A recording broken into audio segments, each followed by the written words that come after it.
Jair Bolsonaro chega ao último ano de um governo marcado pela crise sanitária causada pela pandemia de Covid-19 e por uma crise econômica que tem levado milhões de volta à pobreza. No cenário internacional, a política externa deu uma guinada, gerando descrédito em relação ao governo federal em debates relevantes, como, por exemplo, o que envolve as mudanças climáticas. E é a avaliação do governo de Jair Bolsonaro que vamos discutir hoje no Conexões. Hoje, terça-feira, dia 4 de janeiro, nosso primeiro debate desse ano de 2022. Eu sou a Camila Maia e fico com vocês até às 5h30 da tarde. Vou me apresentar rapidamente para quem está nos ouvindo pela rádio ou para as pessoas com baixa visão e cegas poderem imaginar como eu sou. Eu sou uma mulher branca, tenho cabelos longos e escuros. Hoje estou usando uma blusa branca com bolinhas pretas. Estou aqui sentada no escritório na minha casa e atrás de mim há uma estante com alguns livros e itens de decoração. O Conexões ainda não voltou para os estúdios, deve voltar em breve, mas por enquanto todo o programa é remoto. Então, eu estou na minha casa e os entrevistados também estão à distância. A imagem que aparece para vocês é cada um no seu quadrado.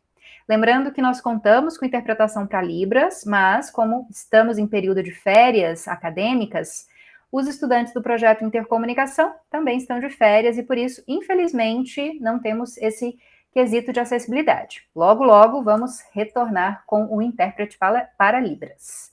E agora apresentando os meus convidados de hoje, que vão nos ajudar a entender mais sobre o governo de Jair Bolsonaro nesses 3 últimos anos.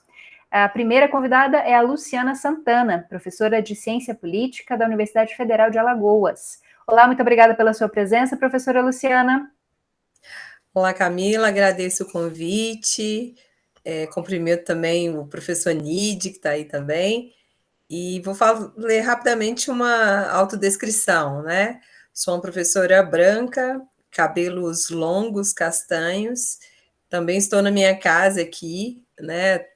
Parede branca, mas a gente tem alguns livros e alguns artigos aqui de criança, né, da minha filha. Obrigada, professora. E nosso outro participante de hoje é o Nid Bueno, que é PhD em Relações Internacionais pela Universidade de Georgetown, nos Estados Unidos. E é dos Estados Unidos que o senhor fala com a gente, né, professora? Obrigada pela sua presença, muito bom contar com você aqui. Professor, o áudio está desligado. Olá, olá Camila, olá a todos que estão nos ouvindo e nos vendo. Eu fico muito feliz de estar aqui também, agradeço também o convite, manifesto a minha alegria em estar ao lado da professora Luciana, da Federal de Alagoas. Eu sou um homem negro, na casa dos seus 50 anos, tenho cabelo afro, estou na minha casa, em Washington, nos Estados Unidos, e ao meu fundo está uma parede com a cor, eu acho que não é bem rosa, algo próximo de rosa, não sou bom em cores. É isso, acho que me descrevi. Obrigada pela descrição, professor. Antes de começar o debate, só vou lembrar para você os canais em que você pode assistir o Conexões. Na TV UFG, canal 15.1 do Sinal Aberto, 21 da NET Goiânia, no site e no aplicativo da TV UFG. O aplicativo você baixa gratuitamente em celulares com modelo Android. Além disso, nós temos redes sociais onde o programa é transmitido simultaneamente, no YouTube e no Facebook. Além disso, você pode escutar o nosso debate na Rádio Universitária. Você faz isso nos 870M, no site da rádio ou no aplicativo Minha UFG. Depois, se você quiser rever o debate ou se não teve tempo de conferir às 4h30 da tarde, pode buscar o vídeo no nosso canal no YouTube, só procurar TV UFG, que tem tudo do Conexões e da programação da TV lá, ou você pode escutar também. O programa vira um podcast, disponível nos perfis da Rádio Universitária, no Deezer e no Spotify.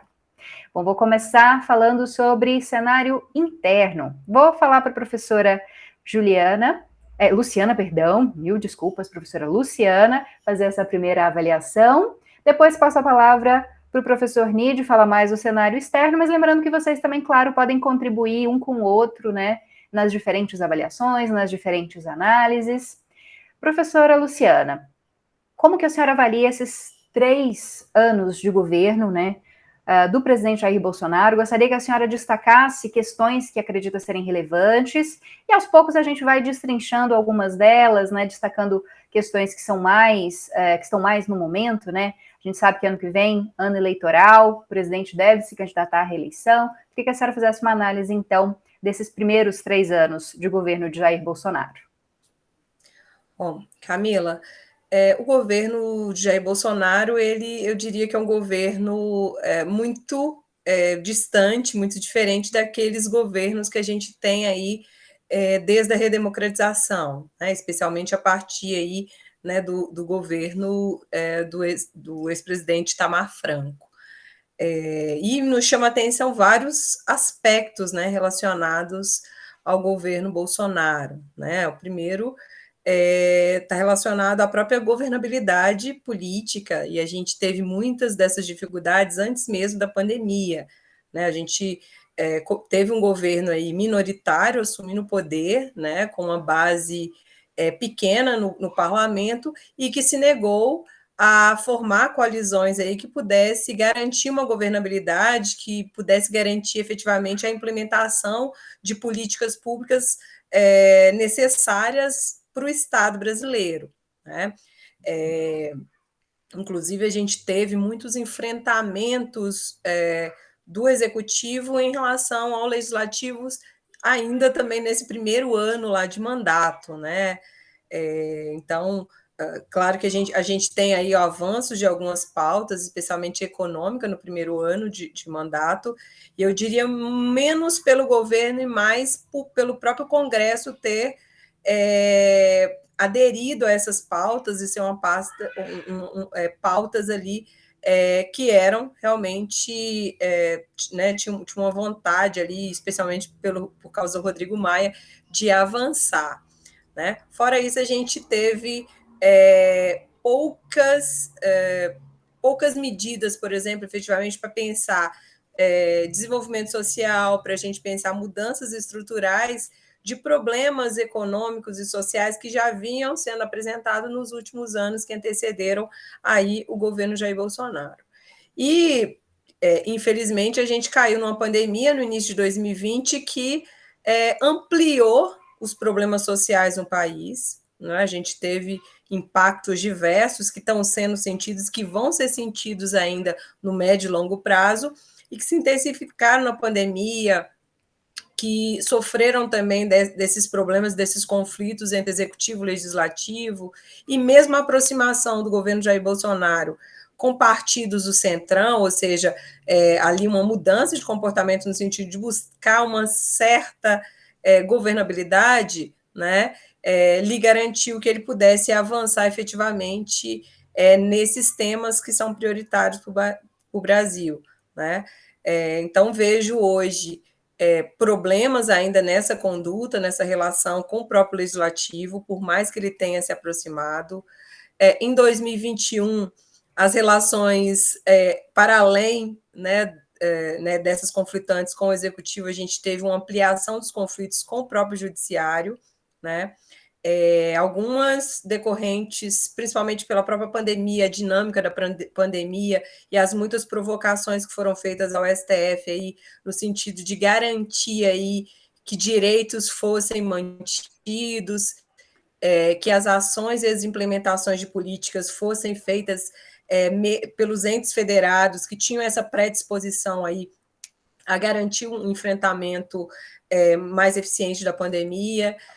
A gente teve as manifestações, né, inclusive com a participação do presidente, tanto no ano de 2020 quanto 2021, e nesse ponto de vista de pensar relações institucionais, chama atenção os próprios freios e contrapesos que existem, né, no sistema político brasileiro, e que, graças a eles, a gente conseguiu manter aí uma certa estabilidade política no país, apesar de todos esses embates, né? Então, hoje, a gente pode dizer que a gente, né, tem um Congresso funcionando, a gente tem um judiciário que nos garante aí também, né, a continuidade de várias políticas públicas, né? Então, talvez esses são os principais destaques, né? Eu acho que a gente teria muito para falar aqui também, né, de outros temas. Não sei se valeria a pena a gente deixar para o outro bloco ou outras provocações. Vamos sim, professora. A gente começa com essa pergunta mais geral, mais abrangente, vai tentando destrinchar algumas questões, né, ao longo do programa. Vou passar a palavra para o professor Nide. Professor, o senhor quer acrescentar algo que a Luciana destacou em relação ao cenário nacional? E já peço para o senhor emendar aí com, se possível, uma análise do cenário internacional. A gente sabe que a política externa brasileira, sob Jair Bolsonaro, tomou um rumo diferente, né, do que já era tradicional nessa política externa, da forma como o Brasil agia, né, nas negociações internacionais e nas suas relações com outros países. Queria que o senhor fizesse também uma análise inicial sobre isso, que a gente vai tocando em outros pontos ao longo do programa. Lembrar de ligar o microfone, professor. Bem, a política externa, ela segue na mesma linha, como dito por você, Camila, e também dito e desenvolvido, o argumento da professora Luciana.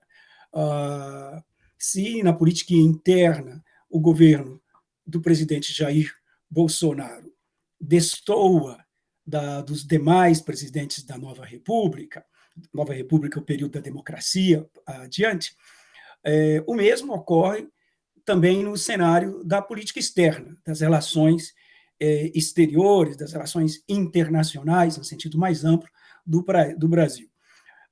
Uma coisa que nós discutimos muito é a inserção internacional do Brasil. Essa inserção, que neste ano de 2022, que agora inicia-se, completa-se 200 anos.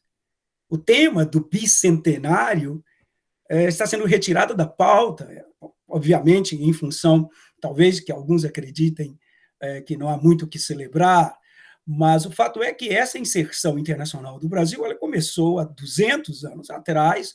O primeiro grande desafio foi o desafio do reconhecimento de um novo Estado e de um novo governo na comunidade das nações, e de lá para cá construiu-se, nesses 200 anos, uma tradição brasileira de política externa. Essa tradição percorreu o império, independente dos governos ou dos ministérios, falando na época do parlamentarismo, fossem eles liberais ou conservadores, seguiu-se uma tradição da política externa brasileira, que no século XIX, nos primeiros momentos da nossa independência, focou-se nas primeiras décadas no reconhecimento da nossa independência e depois das nossas fronteiras. E o Brasil seguiu uma tradição. Essa tradição muda-se com a República e, particularmente, há 120 anos atrás, quando você teve a diplomacia brasileira e a política externa brasileira por uma década, de 1902 a 1912, conduzida por aquele que hoje é o patrono da diplomacia brasileira, o Barão do Rio Branco. E aí, a partir do Barão do Rio Branco, constrói-se uma nova tradição na política externa brasileira, que dura 110 anos. Essa tradição ela é mais longa, digamos assim, do que a tradição da política interna, desse momento da democracia. Ela é bem mais longa. E mesmo governos militares, que diferiram-se dos regimes democráticos, a exemplo do presidente, não só, mas sobretudo do presidente Geisel, os militares mantiveram uma tradição, essa tradição inaugurada lá no começo da República Brasileira. O que caracteriza, e essa é a característica fundamental, central, pivotal do governo Jair Bolsonaro, no que, em termos de política externa, então, uma inserção que não se dá pela tradição. E isso é consciente, não é algo aleatório. O primeiro chanceler do presidente Jair Bolsonaro, O Ernesto Araújo, o chanceler Ernesto Araújo, tinha por clareza que era preciso romper com essa tradição. E essa tradição ela é apresentada como uma herança maldita. E aí, o que tem caracterizado o governo Jair Bolsonaro, conscientemente, é uma transição de uma inserção pela tradição, de uma inserção pela ruptura. E essa ruptura, ela se dá, primeiro, com a própria tradição, de forma consciente, e, segundo, ela se dá em agendas específicas. As maiores rupturas, em termos de agenda, de áreas, de campos, elas se dão no que diz a agenda do meio ambiente, em que o Brasil passa de um possuidor de um grande capital natural subaproveitado, de recursos naturais, para um vilão internacional no tema do meio ambiente. A outra ruptura se dá na agenda dos direitos humanos. Veja bem, o Brasil insiste na agenda, se candidata, articula para ser parte, ser um dos países partes do Comitê de Direitos Humanos das Nações Unidas, mas com uma agenda de direitos humanos de ruptura com a própria tradição dos direitos humanos, trazendo a temática da liberdade religiosa, mas limitada a uma atuação internacional com arranjos, à época iniciados pelo governo Trump, que tentavam proteger internacionalmente os cristãos ao redor do mundo de perseguições que estariam sofrendo, e também a questão da família. Assim Professor, vou interrompê-lo, porque a gente tem muita coisa para discutir, o senhor já destacou vários pontos que a gente vai discutir de forma mais pormenorizada, né, mais detalhada daqui a pouquinho. Antes de passar a palavra para a professora Luciana, queria fazer só uma provocação, pensando aí no que o próprio chanceler Ernesto Araújo disse, eu não vou me lembrar o momento agora, mas no início, acredito, né, do governo Jair Bolsonaro, que se fosse para o Brasil se tornar par internacional, que então seríamos par internacional. Ele estava certo? Nos tornamos um páreo nesse momento ou não? Sim, sejamos pária, pois, aspas do chanceler Araújo, né? Sejamos párias, pois. Sim, é claro que isso não pode ser retirado do contexto do que o chanceler falava, mas se esse era o objetivo, conseguimos. Uma curiosidade, dileta Camila e todos que nos escutam e veem, e professora Luciana, em função da pandemia, eu me ausentei de Washington para ficar 2 semanas e fiquei meses. E quando retornei, é incrível como que os meus colegas da diplomacia, os corpos diplomáticos que estão aqui em Washington, colegas acadêmicos, a primeira pergunta era: o que aconteceu? Então, a imagem do Brasil em Washington, que é a capital que mais embaixadas tem, mais é uma mudança. A imagem que se tinha do Brasil aqui em 2009, quando vim, e a imagem que se tem do Brasil aqui hoje, 12 anos depois, é totalmente outra. Professora Luciana, para a gente encerrar esse bloco, vou fazer uma questão para a senhora, pensando um pouco também na análise que se faz do país, né, que vem de fora, né, uma análise internacional. E também alguns especialistas aqui do Brasil que começam a avaliar a deterioração da nossa democracia, se eu posso usar esse termo, né? Mas o enfraquecimento das instituições democráticas no Brasil. Como que a senhora vê isso, né? A partir daquela análise que a senhora fez, né, na primeira questão, em relação de que está tudo funcionando, mas está tudo funcionando a contento, professora? Nós temos uma democracia enfraquecida ou não, na visão da senhora? Bom, como eu falei, o sistema político brasileiro, né, felizmente aí, ele tem freios, mecanismos de freios e contrapesos muito importantes e que nos né, faz com que nós possamos afirmar que as instituições estão funcionando, né?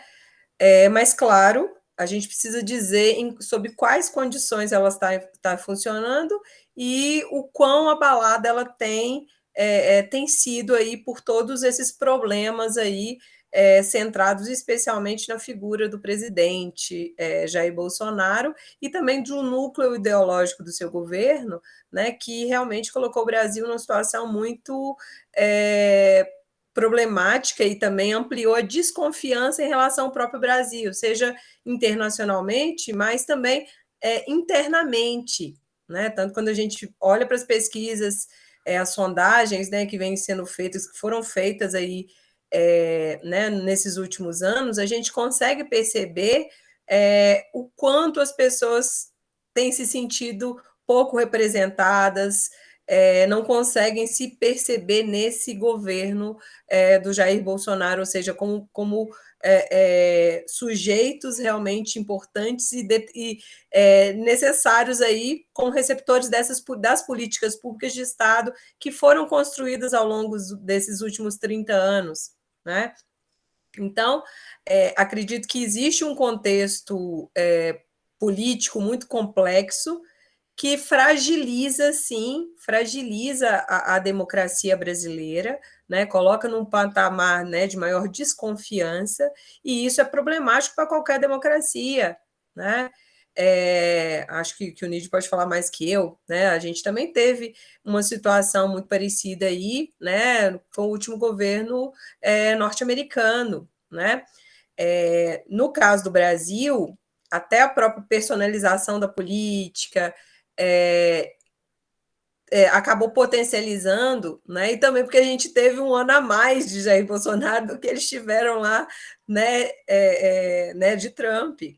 Então, a gente teve um ano muito conturbado, o ano de 2021 foi um ano muito conturbado politicamente, né? Então, tem essa coisa que é a sensação, né? As instituições, como eu falei, estão funcionando, o Congresso está funcionando, o Executivo está funcionando, o Judiciário está funcionando, mas a gente tem problemas que abalam, né? Essa última situação, né, agora no final do ano de 2021, com os ataques de hacker no Ministério da Saúde, né, a gente vê aí que, né, como que esses problemas acabam afetando diretamente a população, né, essa má governabilidade, esses problemas na gestão, então tudo isso fragiliza, sim, o processo. Eu vou interromper um pouquinho o nosso debate para a gente ir para o intervalo, mas é bem rapidinho. Fica aí com a gente, porque nós voltamos daqui a pouquinho. Esse programa, especificamente, é gravado por causa do nosso recesso de final de ano, início de ano também, por isso você não pode participar desse debate específico. Mas nós temos um canal aberto de comunicação com você, telespectador, e sempre que quiser pode enviar para a gente a sua sugestão de pauta, a sua crítica, o seu elogio. Você faz isso nas nossas redes sociais. A gente tem Twitter, Instagram, Facebook, YouTube. Deixa lá uma mensagem para a gente no vídeo que você gostar, ou então manda uma mensagem direta para conversar com a nossa assessoria. A gente gosta muito de saber o que você está pensando sobre o nosso trabalho. Além disso, a gente tem o WhatsApp, que é o 62 99181 1406. 62 99181 1406. Está aparecendo aqui embaixo na tela, se você quiser tirar uma foto ou anotar. Vou até enrolar um pouquinho para você ter tempo de anotar e participar da construção da TV UFG. Então, vou para um rápido intervalo e volto já já.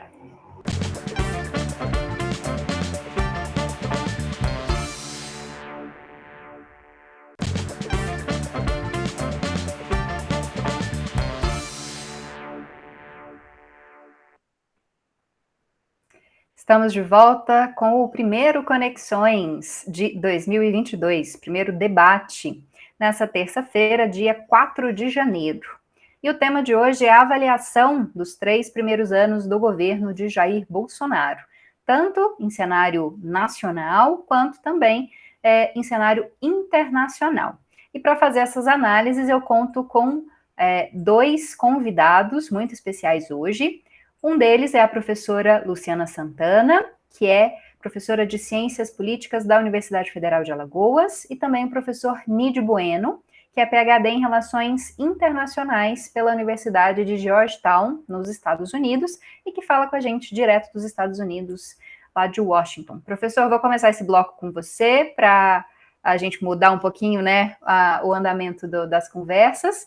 Queria que o senhor começasse a analisar 2 pontos que o senhor tocou na sua primeira resposta. O senhor disse que há 2 pontos que são mais críticos, né, em relação à mudança da política externa do Brasil. A questão do meio ambiente e a questão dos direitos humanos. Queria falar primeiro sobre a questão do meio ambiente. A gente sabe que o Brasil está sendo muito cobrado, né, em cenário internacional pelos organismos internacionais. De uma forma geral, todos os países estão sendo cobrados, né, em relação à emergência climática, à redução de emissão de gases de efeito estufa, redução do desmatamento, e o Brasil tem sido cobrado também em relação a isso, principalmente em relação à Amazônia. Mas, em muitos momentos, o presidente Jair Bolsonaro negou que houvesse problemas, né, relacionados ao meio ambiente, usou dados muitas vezes incorretos, né, em discursos internacionais, tem feito propostas que, para muitos analistas, são insuficientes, né, em relação a essa preservação do meio ambiente. Como é que o senhor analisa isso nesse momento em que a emergência climática é um dos temas mais importantes, né, do momento? Bem, no que tange a agenda do meio ambiente, a primeira observação, muito levantada por um dos nossos maiores especialistas brasileiros, o professor Eduardo Viola, é a de que o capital, o patrimônio natural que o Brasil possui, particularmente o ecossistema da Amazônia, ele não é em si um ativo. Pode ser também um passivo para a inserção internacional do Brasil. É um passivo ou um ativo dependendo não de uma questão natural, mas dependendo de uma questão social, uma construção política, como os atores brasileiros, estatais e não estatais, vão tratar desse capital natural, desse bem natural. Nesse sentido, a Amazônia em particular, mas os outros ecossistemas, como o Cerrado também, eles têm o potencial de fazer com que o Brasil fosse uma potência ambiental. E aí, se nós fôssemos construir um contínuo, um espectro de extremos entre grande passivo, um grande problema, há um grande ativo, o meio ambiente, a Amazônia, o Cerrado fossem o nosso grande elemento forte, e tivéssemos um ponto de equilíbrio. O que nós poderíamos dizer é que o que tem ocorrido é que o Brasil sai de uma situação mediana em que há o capital, e isso é subaproveitado, para uma situação agora que vai para o extremo negativo, em que aquilo que era um ativo pouco subexplorado como ativo passa a caminhar para um passivo. Na medida em que o governo brasileiro administra de forma irracional e não multilateral, e não dentro das expectativas multilaterais dos governos, a questão ambiental no Brasil. Poder-se-ia dizer que a grande mudança aí foi de sair de um tratamento científico e metódico e metodológico para a questão do meio ambiente, e o motor deixa de ser a ciência e passa a ser a ideologia. A ideologização das políticas públicas brasileiras em relação ao meio ambiente, ela tem levado o Brasil a, mais do que subaproveitar um recurso, a transformar a gestão desses recursos num passivo na nossa conta de política internacional. Professora Luciana, vou fazer uma questão que se distancia um pouquinho da que eu fiz com o professor Nietzsche, mas que eu acho que também conversa muito, né?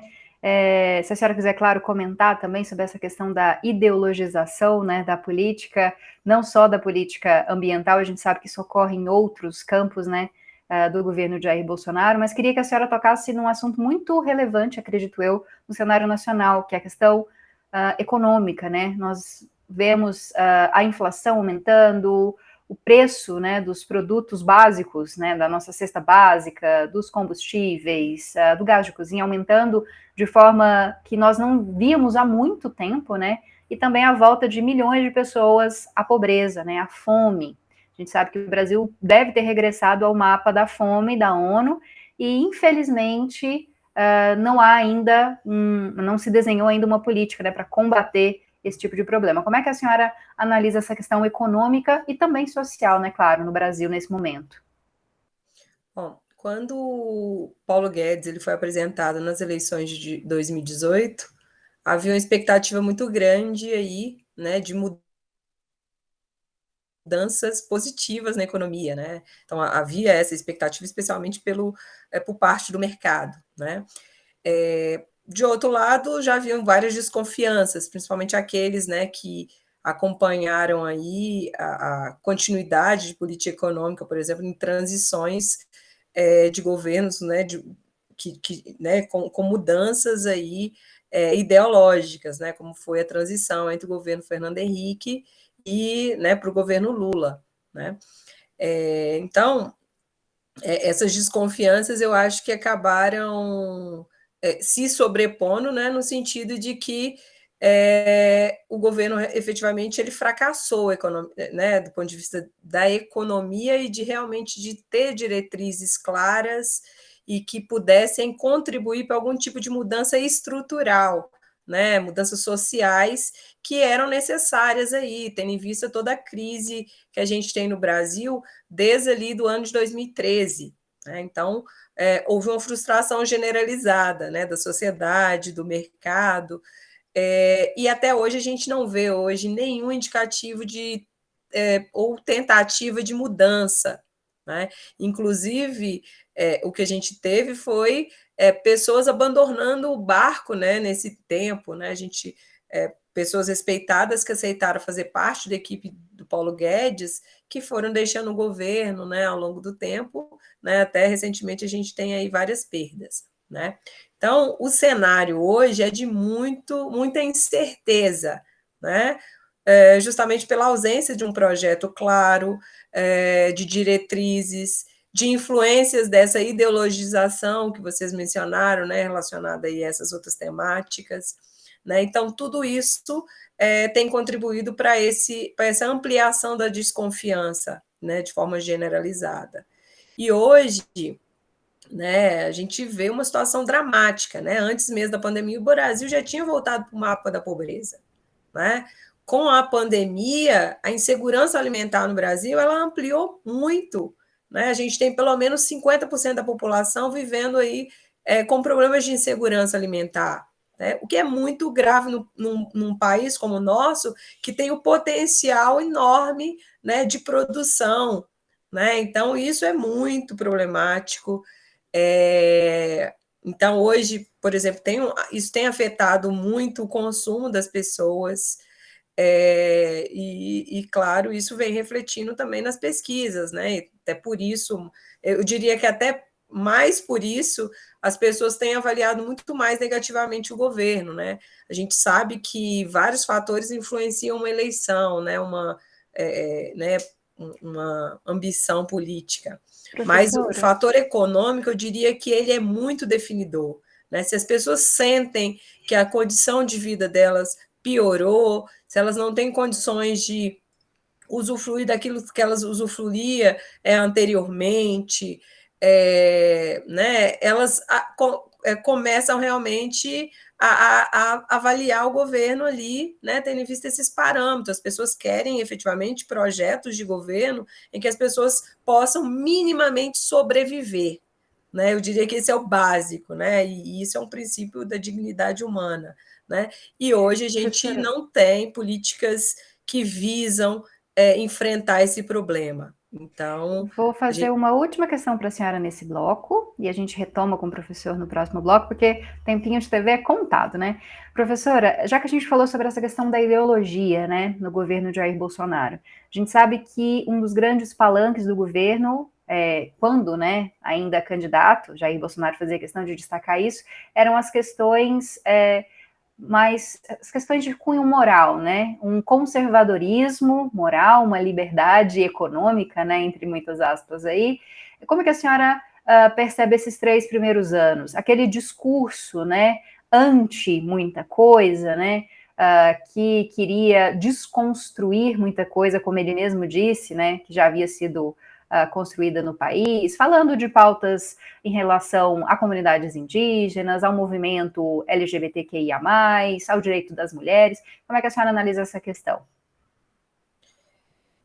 Os enfrentamentos em relação ao governo, né, dessas temáticas, elas aconteceram de forma bastante ostensiva, né, ao longo de todo o governo, né? Então, hoje eu diria que algumas áreas foram afetadas mais por essas questões do que outras, né?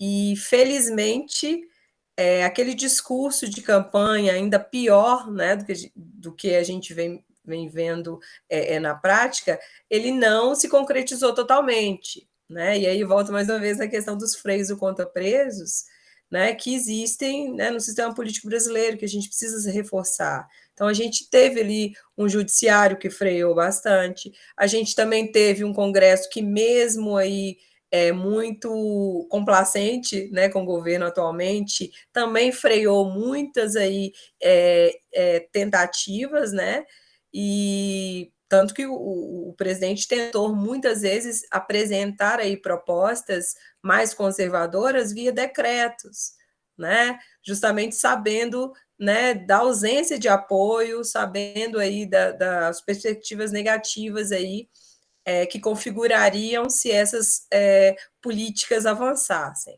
né? Então, a gente teve muitos recuos, isso as evidências deixam muito claro, tá? Mas eu diria que também, felizmente, a gente não teve esse avanço tão deliberado para outras áreas, para as outras temáticas que eram também pretensões do governo. Vou interromper mais uma vez o nosso debate. O professor Nid vai falar mais no próximo bloco, viu, pessoal? Porque a gente tem que organizar aqui os nossos intervalos, então acaba que um fala um pouquinho mais que o outro em alguns dos blocos. Mas pode deixar que o professor Nid também vai fazer algumas análises no bloco que vem. E ainda pretendo falar sobre a pandemia de Covid-19 para a gente fechar essa análise, já que 2, né, dos anos de governo de Jair Bolsonaro foram marcados pela pandemia de Covid-19, que ainda não acabou, deve marcar pelo menos parte do próximo ano, né? Quer dizer, na verdade, desse ano, 2022, ainda não me acostumei. Bom, então a gente vai para o intervalo agora e daqui a pouquinho a gente retoma o Conexões para finalizar esse debate.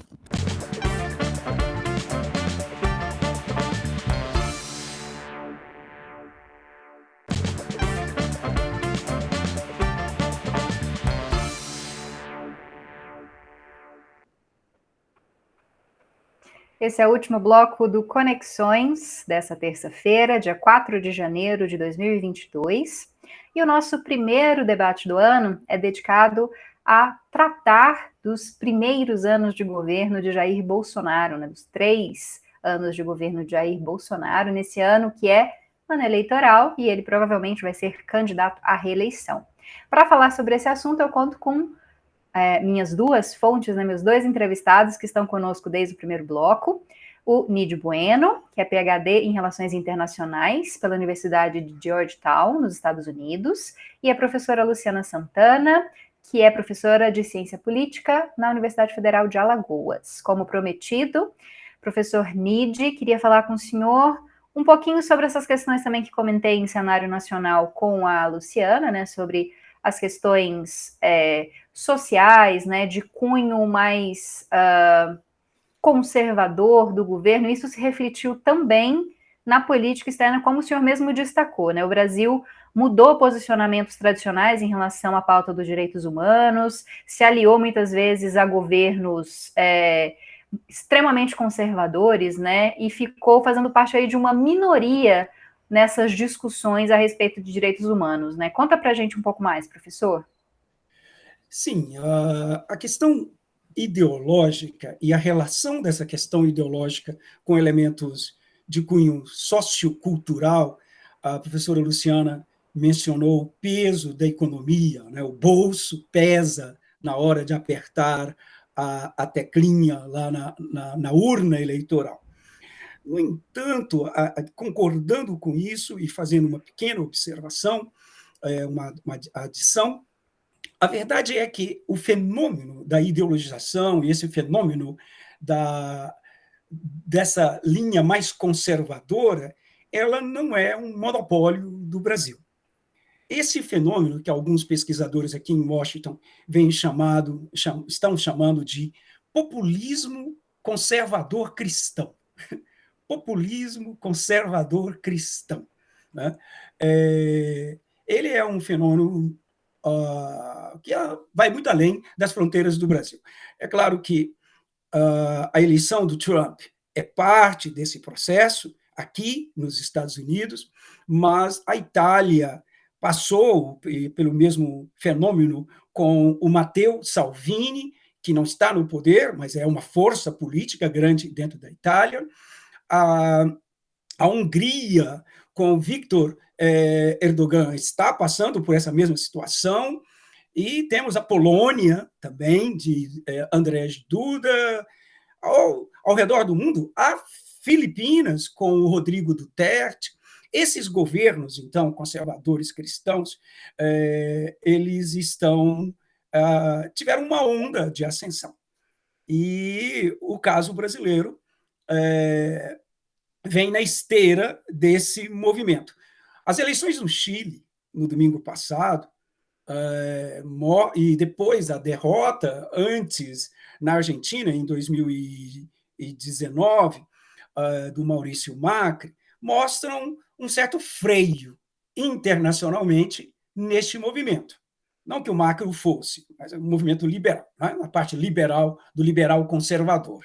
Então, esses movimentos liberal conservadores, eles sofrem esse freio.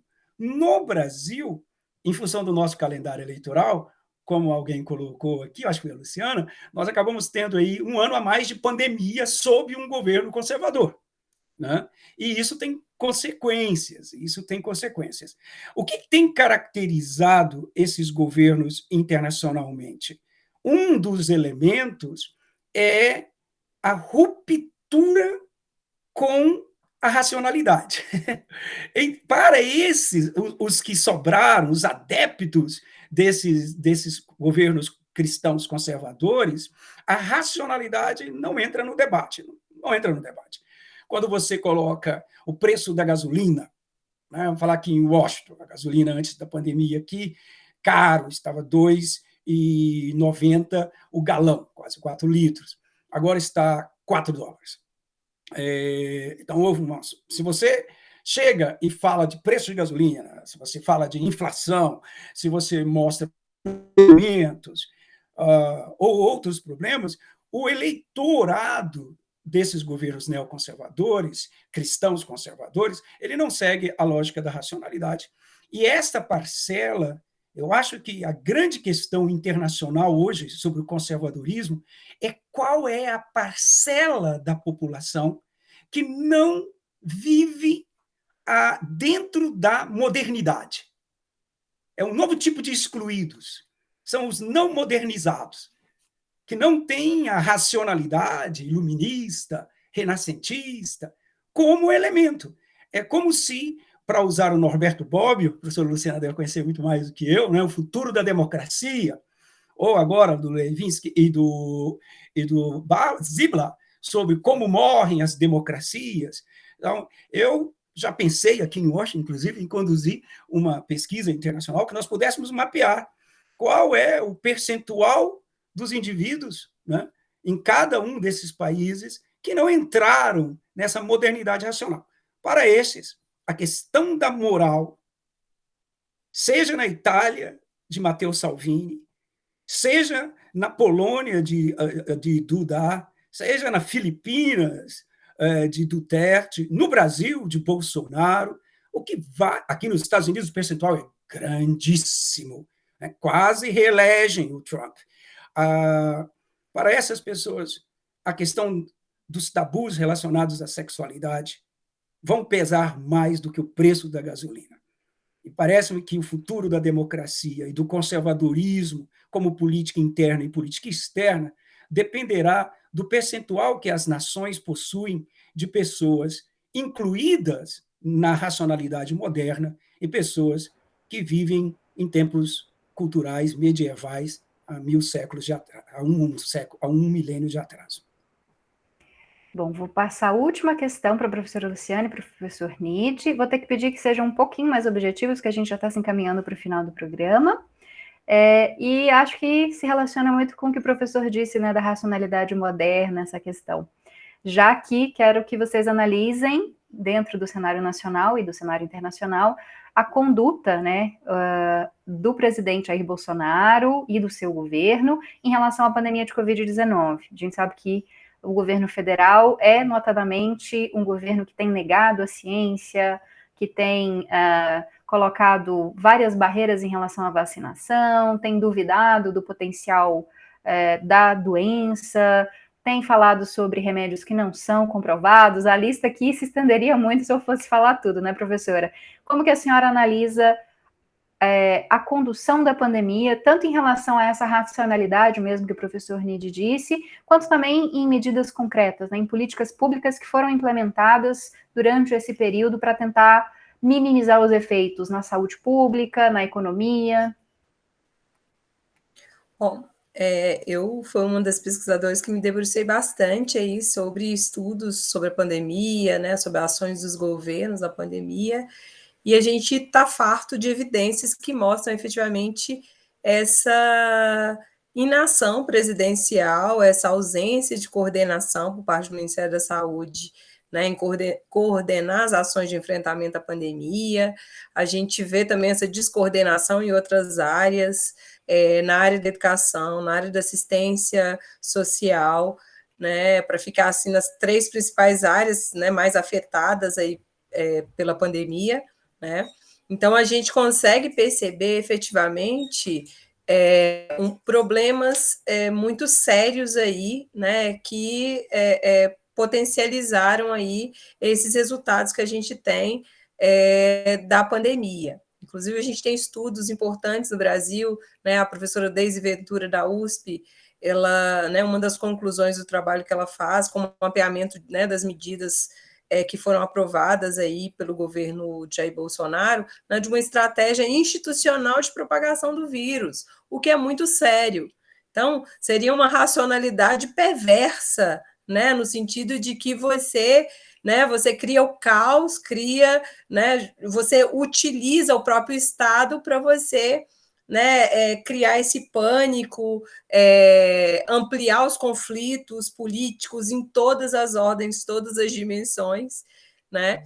Então, eu diria que os resultados são muito trágicos aí para a democracia, e voltando àquele ponto inicial que você me perguntou, né, no sentido de fragilizar a nossa democracia, efetivamente. E aí, claro, faz parte do que o Levinsky fala, né, de como que as democracias morrem, né? E talvez Jair Bolsonaro tenha lido o livro no sentido de falar assim, vou seguir a regra aqui para tentar, né, fragilizar e tentar se impor aí, e impor um projeto pessoal, um projeto ideológico de poder que não é condizente aí com todos os avanços que a gente já teve aí, né, da democracia desde 88, né? Então, vejo dessa forma. Infelizmente, a gente ainda tem aí um ano de governo pela frente, Nid, é mais do que um, né?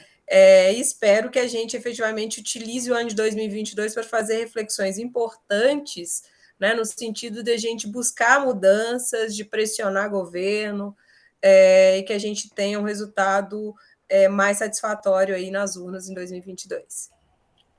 Professor Nid, vou passar a palavra para o senhor. Gostaria também de uma análise, né, como a condução da pandemia foi vista internacionalmente. O senhor disse uma coisa que a professora Luciana também brincou agora, né, mas a gente teve um ano a mais de pandemia com um governo conservador, né? A gente vai para o 2º ano a mais de pandemia sob um governo conservador, uma pandemia que ainda não deu trégua e um governo que continua negacionista, né, professor? Exato.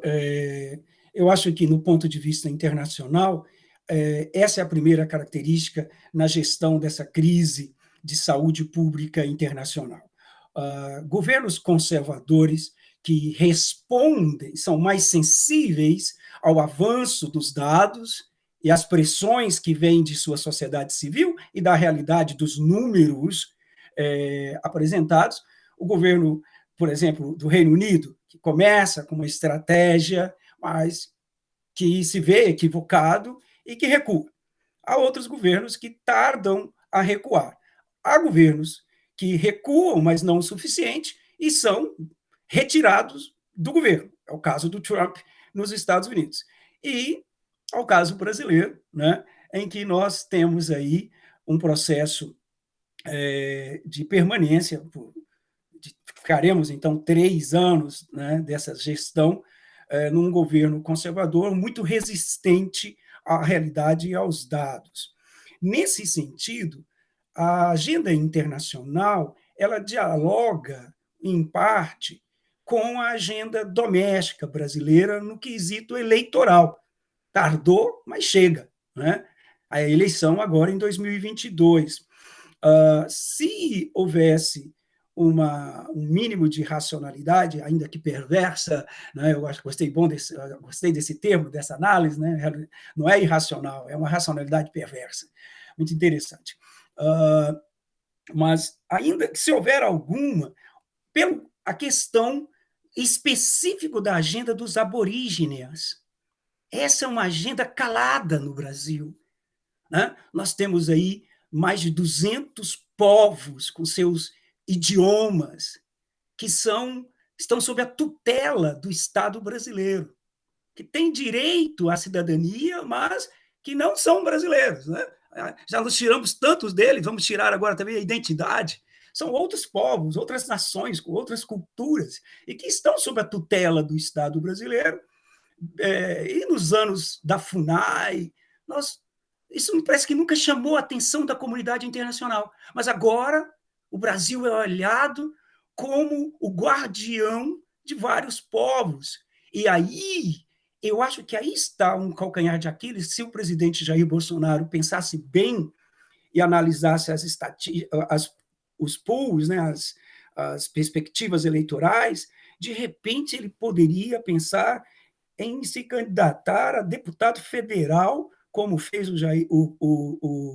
o líder PSDBista mineiro, ou a senador, como outros presidentes já fizeram, porque o presidente Jair Bolsonaro, sem mandato, ele corre sério risco de estar num tribunal penal internacional.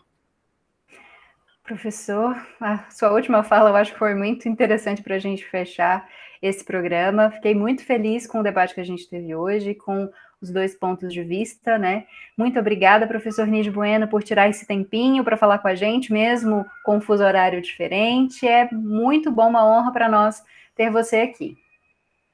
Eu fico muito feliz e estou aqui sempre à disposição da UFG e da Rádio Universitária, da TV e Rádio Universitárias. Professora Obrigada. Luciana, queria agradecer também. Bem-vindo ao Conexões, espero vê-la novamente. Muito obrigada. Obrigada, Camila. Também agradeço aí o convite. Também, Nídio, é uma satisfação imensa estar aqui com você e estou aqui à disposição. Agradeço a você que nos acompanha e lembro que na quinta-feira a gente tem informativo, esse informativo especial que vai fazer uma rápida retrospectiva do ano de 2021, destacando pontos importantes na saúde, na economia, na política, nos direitos humanos. Então, acompanhe a partir das 4h30 da tarde. Bom finalzinho de tarde, até quinta.